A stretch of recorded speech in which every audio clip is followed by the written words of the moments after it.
If you're an undiagnosed autistic person, suppressing what are essentially compulsive behaviors. That whole video and Erin's whole page is amazing. I can make like 55 TikToks just branching off of this one video. But what I want to talk about in this one is why most autistic people are traumatized, even if they haven't experienced major hardship in their life. And it's because everyone has like a zone of resiliency or window of tolerance, right? Autistic nervous systems are very sensitive. So our zone is a lot more narrow. And what happens is there is like a stimulus that like brings us out of our zone of resiliency, and we need to then like regulate and process that, move that energy out of our body in order to get back into our zone.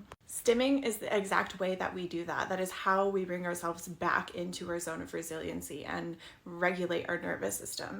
When you grow up in a society that shames and ostracizes you for stimming, and even like gets you in trouble for it when you're in the classroom, like you're not allowed to move, right?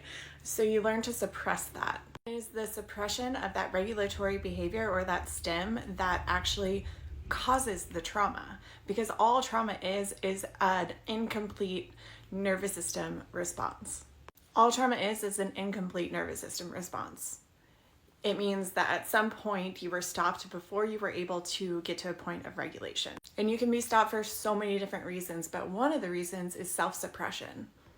The body is so wise, and our stimming is just our body's way of taking care of itself and bringing it back into regulation. It's like that compulsion is our body's wisdom at work. So this is why it's just so fucking important to stim, to find places where we can stim and allow ourselves to stim, and for society as a whole to just like learn to like accommodate and accept that.